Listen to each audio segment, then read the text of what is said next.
Harold Mitchell had been waking up at exactly 6 in the morning for the past 78 years. It didn't matter if it was Christmas, his birthday, or the middle of winter. His body was like a clock that never needed winding. This Tuesday morning was no different. He slowly pushed himself out of his narrow single bed, the same one he'd slept in since his wife Mary passed away 12 years ago. The hardwood floor felt cold under his bare feet, but Harold didn't mind. At 93, he'd learned to appreciate the simple feeling of being able to get out of bed on his own. Harold shuffled to his small kitchen, his left leg dragging slightly behind the right. That piece of Japanese shrapnel was still in there somewhere, buried deep in the muscle. The doctors back in 1945 said it would be more dangerous to remove it than to leave it alone. "You'll forget it's even there," they had promised. They were wrong. Every morning for nearly 80 years, that leg reminded him of a beach in the Pacific where too many good men never made it home. The coffee maker gurgled to life as Harold pressed the button. He'd bought the machine 3 years ago when his granddaughter visited and couldn't believe he was still using a pot on the stove. "Grandpa, it's 2022, she had laughed. "Let's get you something from this century." Harold smiled at the memory. The girl meant well, but she didn't understand that some things didn't need to be changed just because they were old. While the coffee brewed, Harold walked to his front door and stepped onto the small porch. The morning air was crisp, and he could see his breath in small puffs. Maple Street was quiet, just the way it had been for the 43 years he'd lived in this house. Mrs. Patterson was already tending to her roses 2 houses down. She waved, and Harold waved back. They'd been neighbors for over 2 decades, but they'd never had a real conversation, just waves and polite nods. That was enough. Harold's most important morning ritual waited by the front steps. The flagpole stood exactly 6 feet tall, painted white, and positioned so that anyone driving down Maple Street could see it clearly. He'd installed it himself in 1982, the same year he retired from his job at the post office. Every morning since then, rain or shine, Harold raised the American flag. He unfolded the flag carefully, checking for any tears or fraying. This particular flag had been flying for 8 months now. When it started to show wear, Harold would retire it properly and buy a new one. He'd learned the right way to handle the flag during his basic training at Fort Benning in 1943. Some lessons stick with you forever. As Harold attached the flag to the rope and began raising it slowly, he thought about the men who would never see another flag ceremony. Tommy Rodriguez from Chicago, who got hit by a sniper on Saipan. David Murphy from Boston, who stepped on a mine in the Philippines. Jerry Washington from Alabama, who died in Harold's arms during the fighting on Okinawa, asking Harold to tell his mama he was thinking about her cornbread. The flag reached the top of the pole and Harold secured the rope. He took a step back and placed his right hand over his heart. His voice was quiet but steady as he spoke the words he'd said every morning for 40 years. For all who served, for all who didn't make it home, for all who are still fighting. The ritual never took more than 5 minutes, but it was the most important 5 minutes of Harold's day. It connected him to something bigger than his small house on Maple Street, bigger than his aching leg and his fading memories. It connected him to the young soldier he used to be and the promises he'd made to friends who were buried in military cemeteries thousands of miles away. Harold poured his coffee and sat in his kitchen chair, the same spot where he read the morning paper for over 4 decades. The newspaper wasn't what it used to be, thinner now with more advertisements and fewer real stories.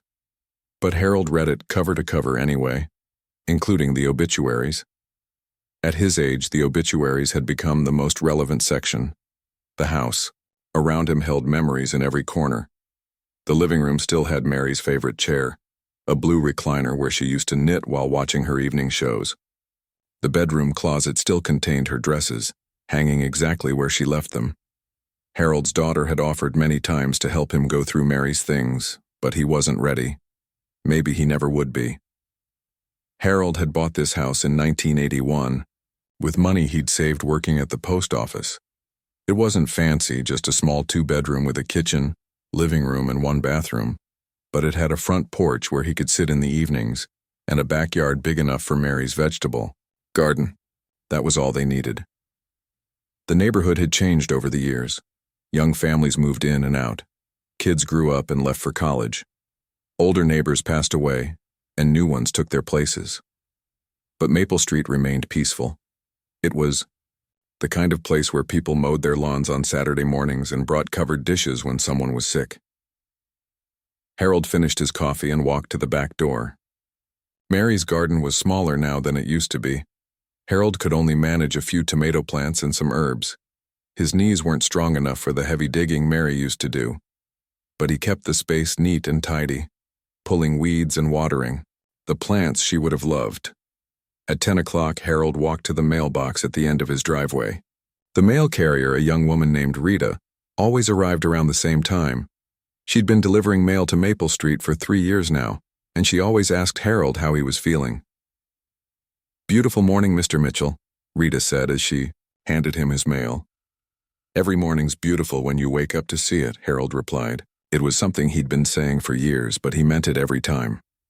Most of Harold's mail was medical bills, advertisements, and his monthly pension check.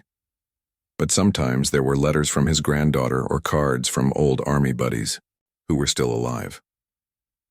Those letters were treasures that Harold read several times before filing them in a shoebox in his bedroom closet. The afternoon was Harold's time for small projects around the house. Today he planned to oil the hinges on his front gate and sweep the porch. These weren't big jobs, but they kept his hands busy and his mind focused. Harold had learned long ago that staying busy was the secret to not feeling sorry for yourself. As the sun began to set, Harold prepared for his evening routine. He would lower the flag, fold it properly, and store it in the wooden box on his hall table. Then he'd sit on his porch for an hour, watching the street and thinking about the day. Sometimes neighbors would walk by and wave.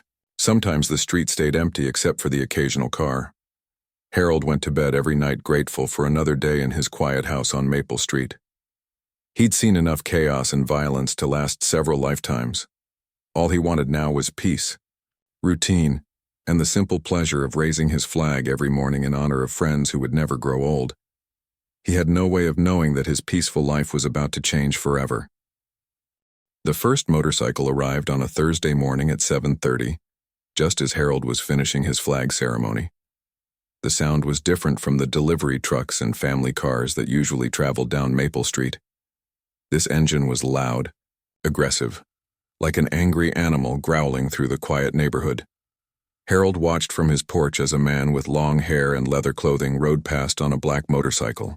The rider slowed down as he passed Harold's house, looking directly at the old veteran standing beside his flagpole. The man's stare felt cold and unfriendly, but Harold simply nodded the way he did to all his neighbors. The rider didn't nod back. By Friday, 3 more motorcycles had joined the first one. They all headed toward the old Brennan warehouse at the end of Maple Street. The building had been empty for 5 years, ever since the furniture company moved their operations to a larger facility across town. Harold had always wondered what would happen to the old brick building with its broken windows and weedy parking lot. The weekend brought answers Harold didn't want. On Saturday morning, as he stepped outside to raise his flag, Harold counted 12 motorcycles parked around the warehouse. Men in leather jackets were unloading boxes and furniture from the back of a pickup truck. They were moving in.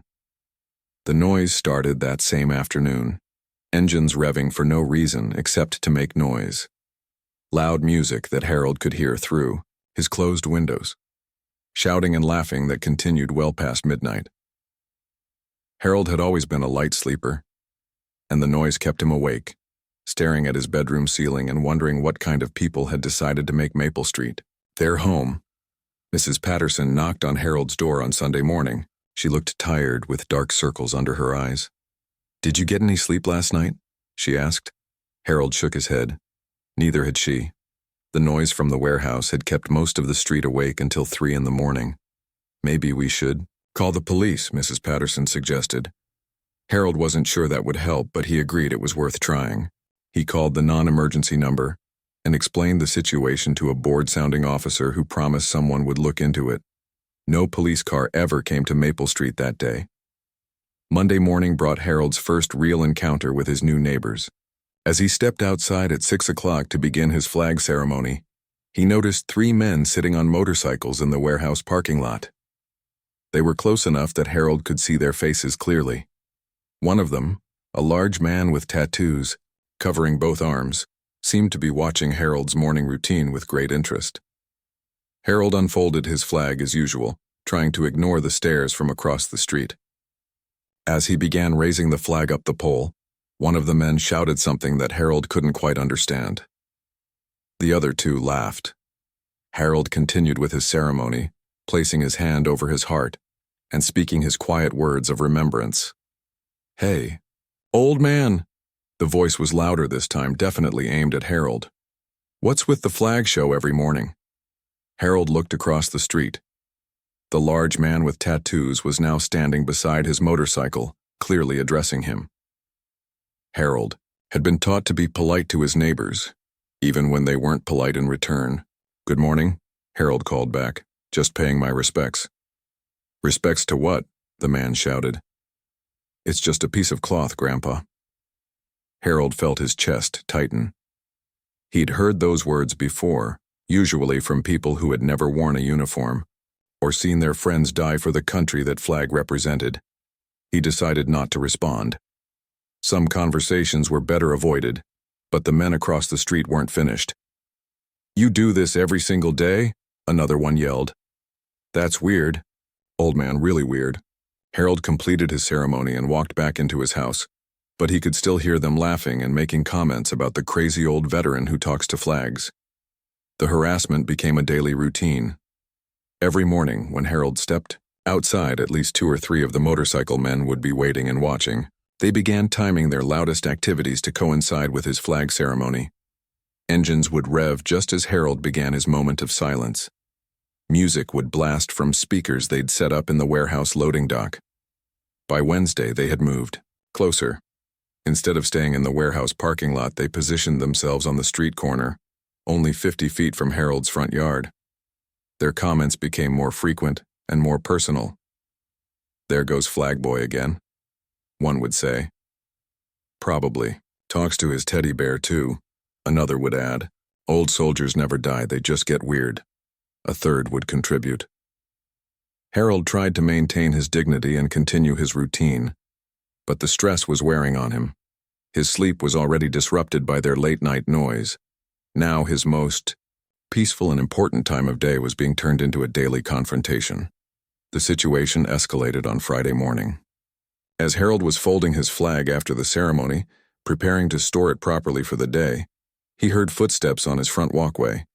He turned to see the large man with tattoos standing just outside his front gate.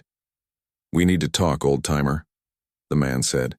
His voice was calmer than his usual shouting, but somehow more threatening. Harold walked to the gate but didn't open it. "What can I do for you?" "This flag thing you do every morning. It's disturbing the peace. My friends and I work late and we need to sleep in the mornings. Your little show wakes us up." Harold looked at the man carefully. "I've been doing this ceremony for 40 years. I'm not disturbing anyone. I don't make any noise. But you're outside making a spectacle of yourself. It's weird. Normal people don't need to play soldier every morning." The word stung, but Harold kept his voice steady.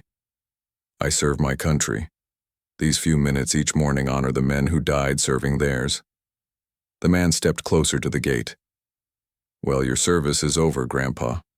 Time to move on. Find a new hobby that doesn't involve making a scene in the neighborhood." Harold felt his hand shake slightly, but not from fear, from anger. "This is my home. I have every right to honor my flag on my own property." "Rights," the man laughed. "Everyone talks about rights. Let me tell you about reality. We're your new neighbors, and we don't like morning flag shows. You can either find a new routine or we can make your life uncomfortable until you do." With that, the man turned and walked back toward the warehouse, leaving Harold standing alone by his gate. That afternoon, Harold noticed his garbage cans had been knocked over. His trash was scattered across his front yard and into the street. It took him an hour to clean up the mess, his old back aching from bending over to pick up every piece of litter. The next morning, Harold found his small garden had been trampled. The tomato plants he'd carefully tended all summer were broken and dying. Someone had walked through his backyard during the night, destroying months of work in minutes. Harold called the police again. This time, an officer actually came to his house. The young policeman looked at the damage and took notes, but his expression suggested he didn't think much could be done. "Do you have any proof of who did this?" the officer asked. Harold explained about the confrontation with his new neighbors. But without witnesses or video evidence, there wasn't much the police could do. "Maybe you should consider not doing that flag thing for a while," the officer suggested, "just until things cool down." Harold stared at the young man in uniform. "Officer, I fought in World War II. I've been honoring my flag and my fallen friends for 40 years. I'm not going to stop because some bullies moved into the neighborhood." The officer shrugged and left. Harold stood in his destroyed garden, wondering what would happen next. The harassment continued for 3 more weeks, each day bringing new challenges to Harold's once peaceful life. The motorcycle group had grown larger, with new members arriving every few days. Harold counted at least 20 bikes parked around the warehouse now, and the noise had become unbearable. They had learned Harold's schedule perfectly. Every morning at exactly 6 o'clock, when Harold stepped onto his porch to begin his flag ceremony, engines would roar to life.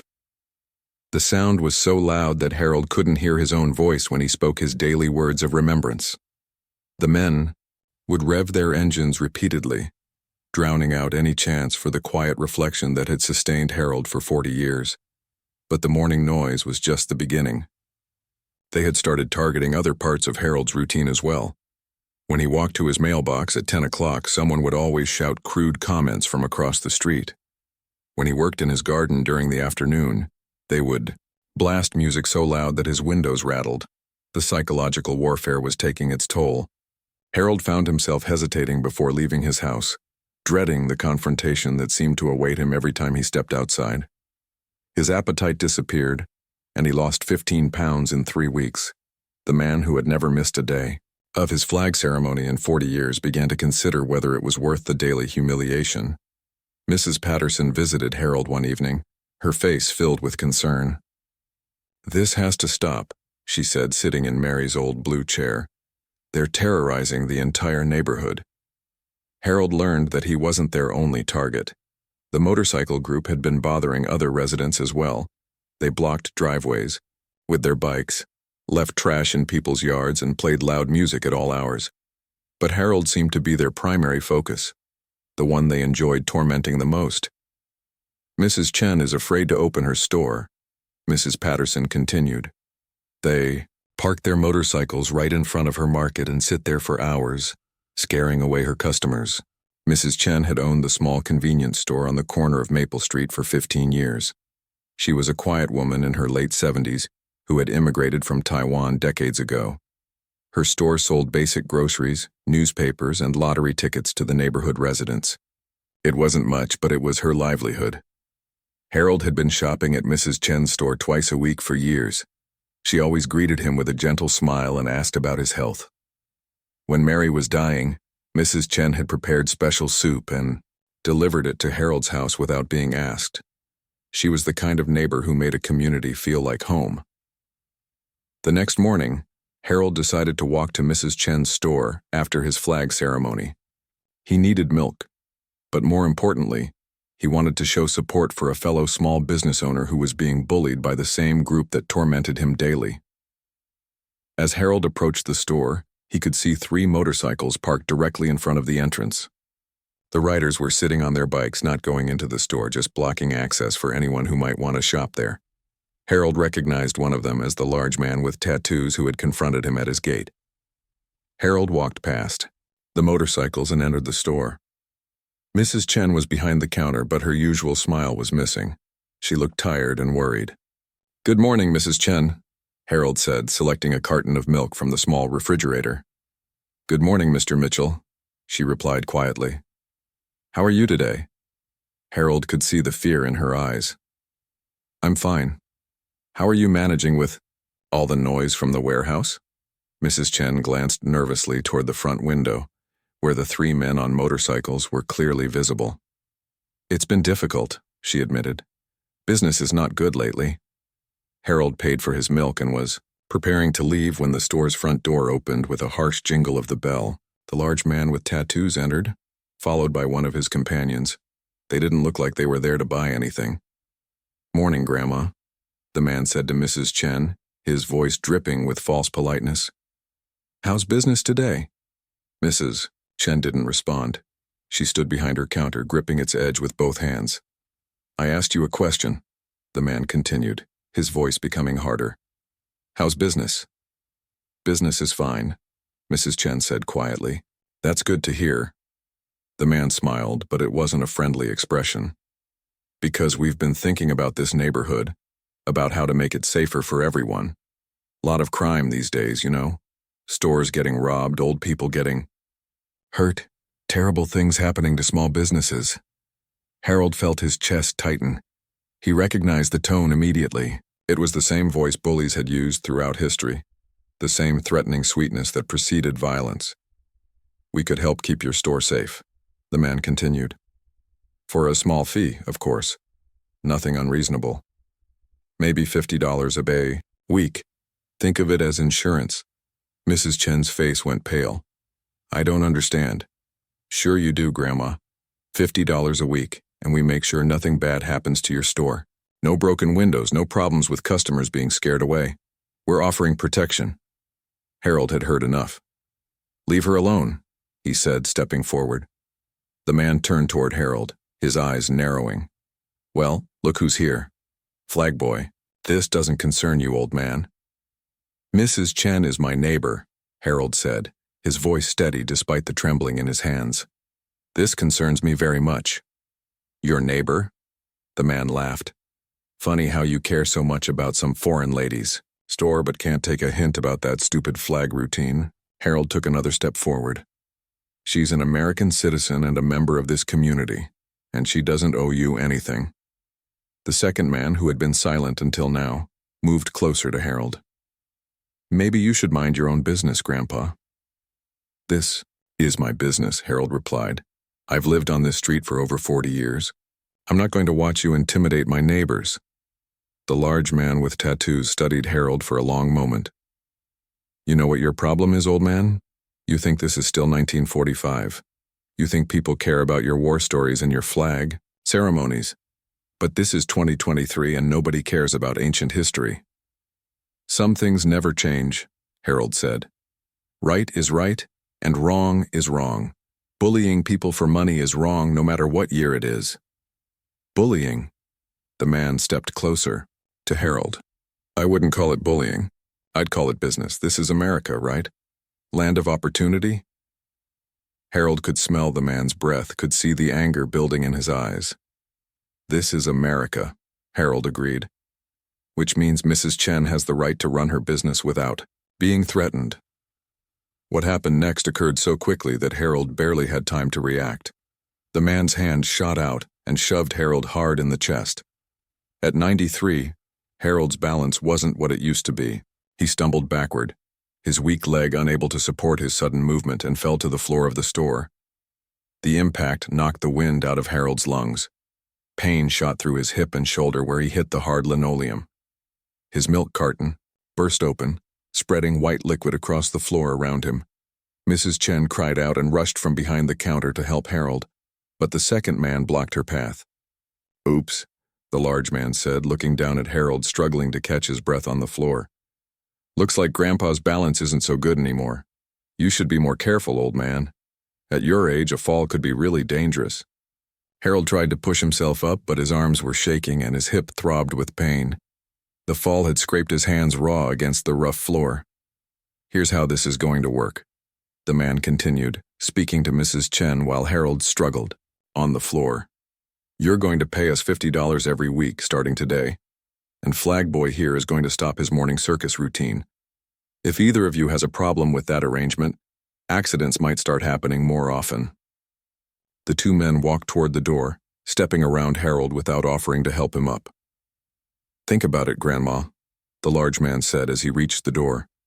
"We'll be back tomorrow for our first payment." After they left, Mrs. Chen helped Harold sit up against the wall. His clothes were soaked with spilled milk and his hands were bleeding from the scrapes. But the physical pain was nothing compared to the humiliation and rage burning in his chest. "I'm so sorry, Mr. Mitchell," Mrs. Chen whispered, tears in her eyes. "This is my fault." "No," Harold said firmly, accepting her help to stand up. "This is not your fault. This is what happens when good people do nothing while bullies take over." That evening, Harold sat in his kitchen, staring at a faded photograph of his army unit from 1944. His scraped hands were bandaged, and his hip still ached from the fall. For the first time since Mary died, Harold felt truly alone and helpless. But as he looked at the faces of his fallen comrades in the photograph, Harold remembered something his sergeant had told him during the war. Sometimes you have to call in reinforcements. Harold spent that entire night staring at the ceiling, his body aching from the fall but his mind racing with thoughts he hadn't entertained in decades. The humiliation of being knocked down in front of Mrs. Chen played over and over in his head. But worse than his own embarrassment was the memory of fear in her eyes as those men demanded money from her. At 3 a.m, Harold gave up trying to sleep.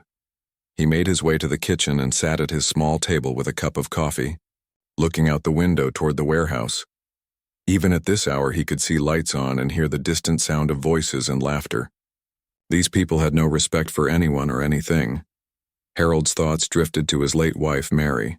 She had always been the strong one in their marriage, the one who made the tough decisions. "Harry," she would have said, "sometimes you can't handle everything by yourself. That's what friends are for." Friends. Harold realized he hadn't thought about that word in years. Most of his old friends were gone now, claimed by age or illness. The few remaining army buddies he'd kept in touch with lived thousands of miles away. Harold had become so used to handling problems alone that he'd forgotten what it felt like to have backup. But there was one friend, one man who owed Harold his life, and who had never forgotten that debt. Harold walked to his bedroom and pulled out the old wooden desk that had belonged to his father. Inside the bottom drawer was a small address book, its pages yellow with age. He hadn't opened it in over 5 years. His fingers traced down the alphabetical tabs until he found the M section. There it was, written in Harold's own handwriting from decades ago. Bill Murphy, Jacksonville, Florida. Below the name was a phone number that Harold hoped was still good. William Bull Murphy had been Harold's squad leader during the Battle of Okinawa in 1945. They were both young men then, barely out of their teens, fighting in a war that seemed to have no end. Harold remembered the day that had bonded them forever. It was June 15, 1945. Their unit was advancing through a bombed-out village when Japanese snipers opened fire from hidden positions. Harold had spotted the muzzle flash from a rooftop and was moving to get a better angle when he saw Murphy caught in the open, pinned down by enemy fire with nowhere to take cover.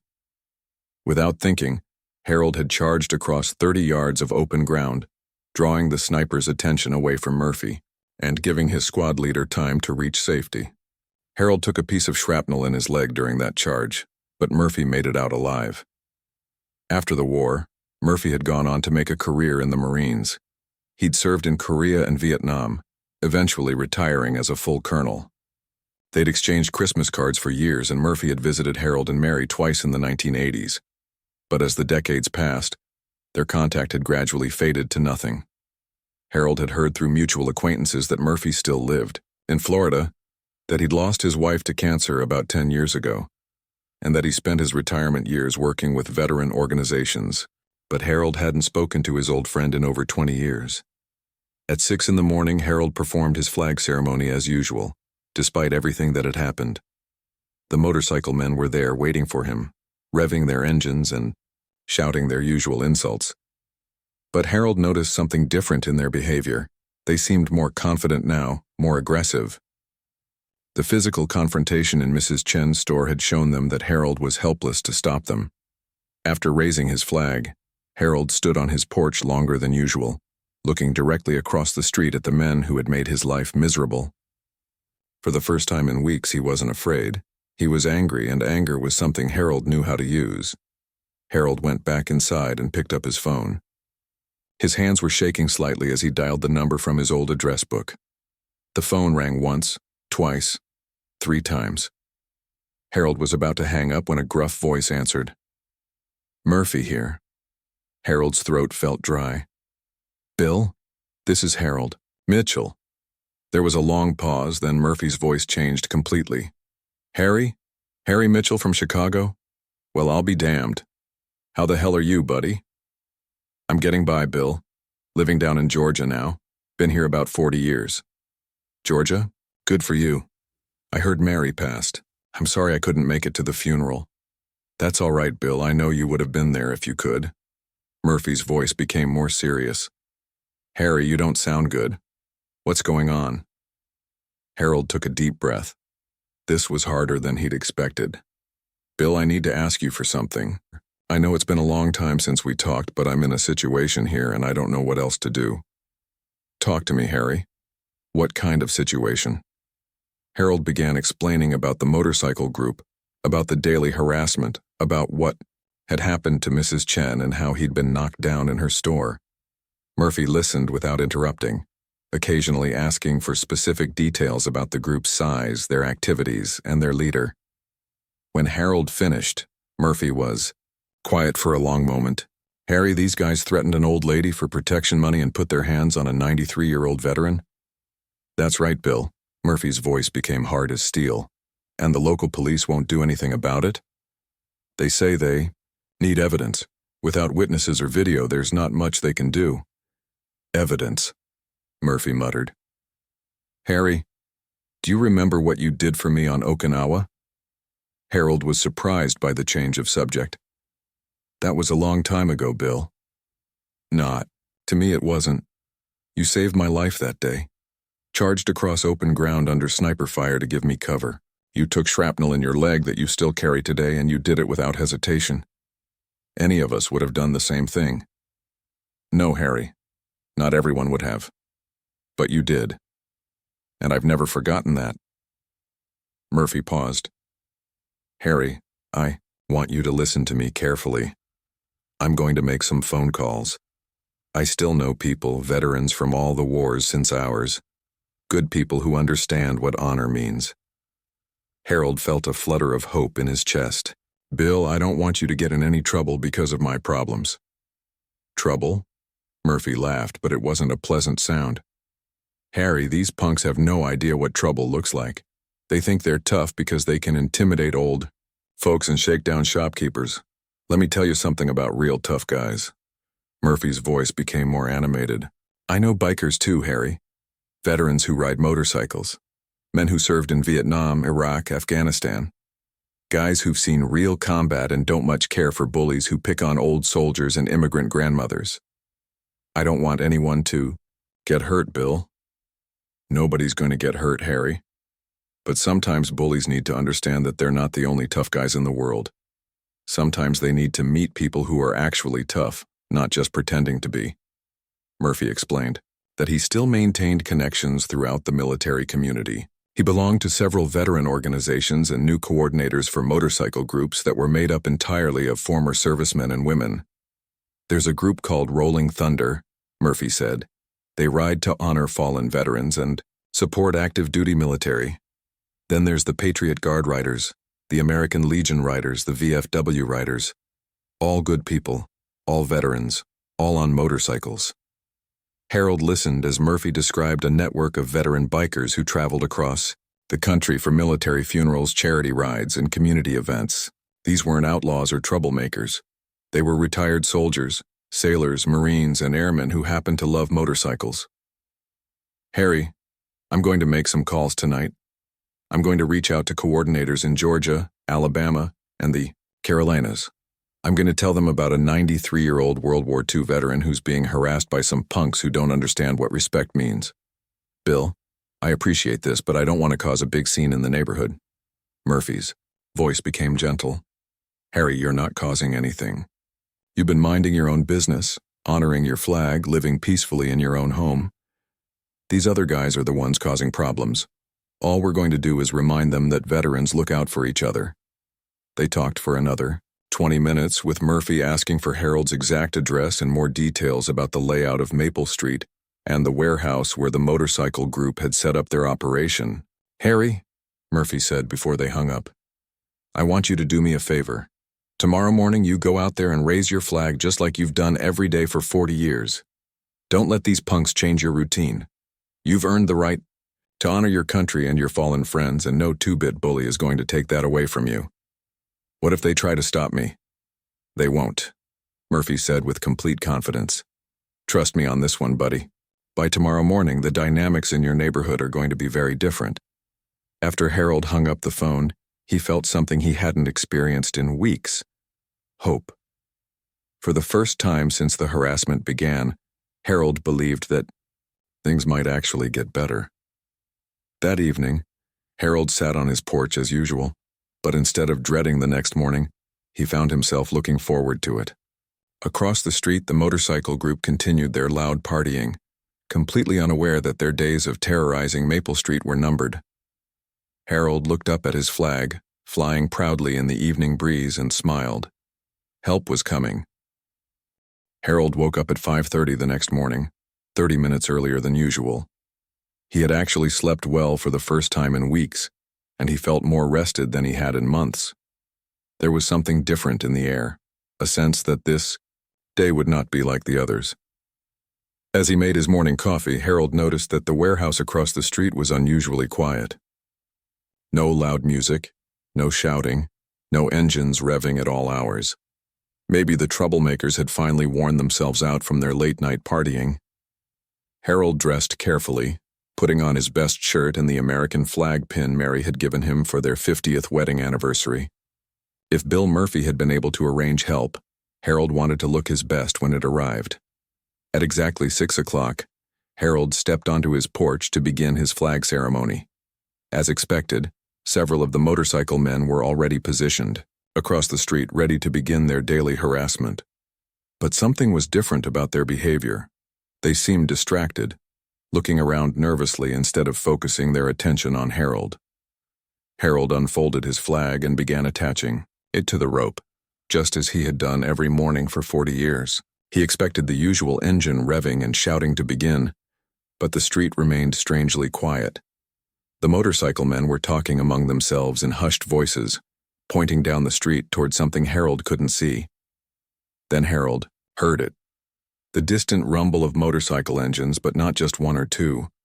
This sounded like dozens of motorcycles approaching from multiple directions. The sound grew louder and closer, and Harold could tell these engines had a different quality than the bikes owned by his tormentors. These sounded powerful, well-maintained, and disciplined. The first group of motorcycles appeared at the far end of Maple Street. Harold counted 12 bikes in perfect formation, riding slowly and deliberately. The riders wore leather jackets with patches and insignia that Harold could see even from his porch. American flag patches, military unit badges, and veteran organization colors. Behind the first group came another formation of motorcycles, then another. Within 5 minutes, Harold counted over 50 motorcycles filling Maple Street. But they kept coming. More groups arrived from the opposite direction, and soon the entire street was lined with motorcycles parked in orderly rows. The troublemakers across the street had stopped talking entirely.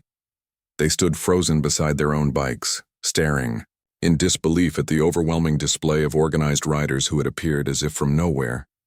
Harold continued raising his flag, but now he had an audience he had never expected. As the flag reached the top of the pole, Harold placed his hand over his heart and began speaking his daily words of remembrance. But this time, something extraordinary happened. One by one, the veteran riders dismounted their motorcycles and stood at attention. They removed their helmets and placed their hands over their hearts, joining Harold in his ceremony. Soon, more than 60 men and women in leather jackets were standing silently on Maple Street, paying their respects alongside a 93-year-old veteran they had never met. The silence was complete, except for Harold's quiet voice speaking, the words he had said every morning for 40 years. For all who served, for all who didn't make it home, for all who are still fighting.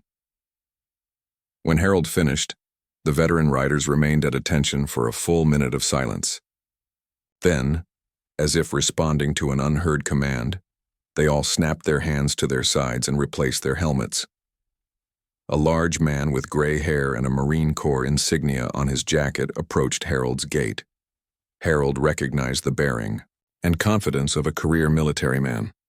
"Mr. Mitchell," the man said, "I'm Colonel Rodriguez, retired Marines. Bill Murphy asked us to come pay our respects." Harold walked to his gate, feeling more emotional than he had expected. "Colonel, I can't believe you're all here.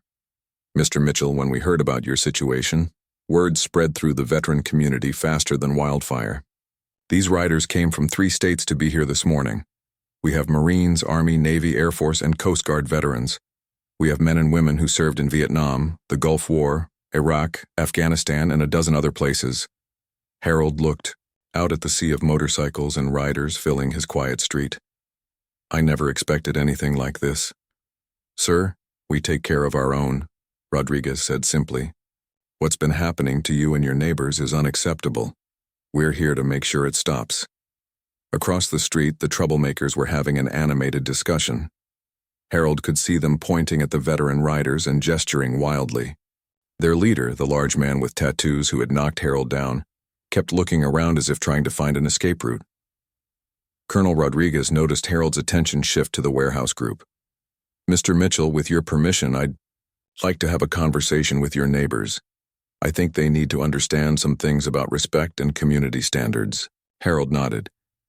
"Please do." Rodriguez walked across the street, followed by a dozen veteran riders.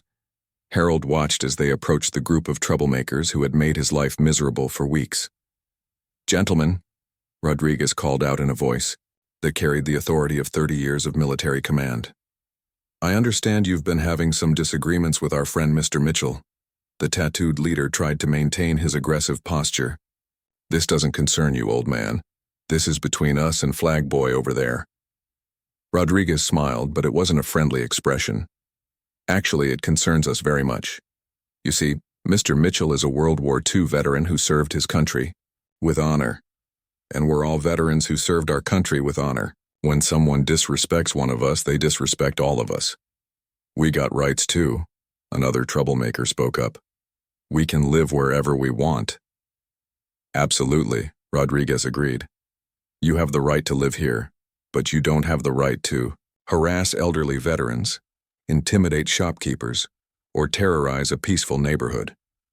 The tattooed leader looked around at the overwhelming number of veteran riders surrounding him. "What do you want?" Rodriguez's voice became hard as steel. "Here's what's going to happen. You're going to pack up your operation and leave this neighborhood. Today. You're going to apologize to Mr. Mitchell and to Mrs. Chen for the problems you've caused. And you're going to find somewhere else to set up your clubhouse. Somewhere that's not in a residential area. And if we don't want to leave?" Rodriguez gestured to the dozens of veteran riders watching from their motorcycles. "Then we'll be back tomorrow morning and the next morning, and every morning after that until you decide to leave. We have nothing but time, and we take care of our own." One of the younger troublemakers whispered something to his leader, clearly intimidated by the organized show of force. Harold could see doubt and fear replacing the arrogance that had defined these men for weeks. "You can't make us leave," the tattooed leader said, but his voice lacked its usual confidence. "You're right," Rodriguez admitted. "We can't make you leave. But we can make your life very uncomfortable if you choose to stay. We can organize rides through this neighborhood every morning at 6 o'clock, just to make sure Mr. Mitchell feels safe during his flag ceremony. We can park our bikes legally on these public streets whenever we want. We can make sure Mrs. Chen has customers in her store every day." Rodriguez stepped closer to the tattooed man. "Or you can take the easy way out. Pack up your stuff, apologize to the people you've wronged, and find a new place to call home.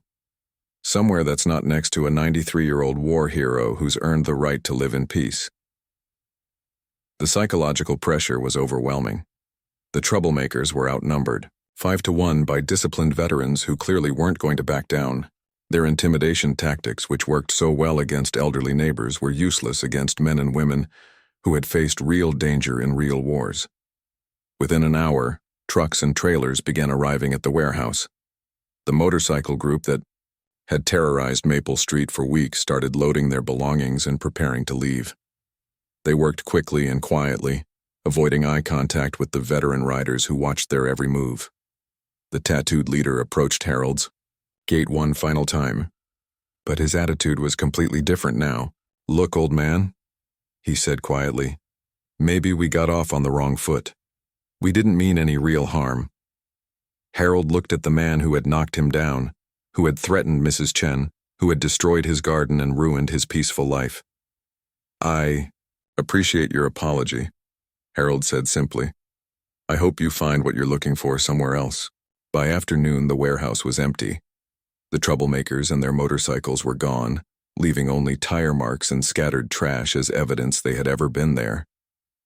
The veteran riders began preparing to leave as well, but not before presenting Harold with gifts that left him speechless. They gave him a new American flag, signed by all the riders who had come to support him. They presented him with a plaque that read, "In honor of Harold Mitchell, World War II veteran, who served his country with courage and lived his life with dignity." Colonel Rodriguez was the last to leave. "Mr. Mitchell," he said, shaking Harold's hand firmly, "if you ever need anything, you call Bill Murphy. The veteran community doesn't forget its own." As the motorcycles departed in the same orderly fashion they had arrived,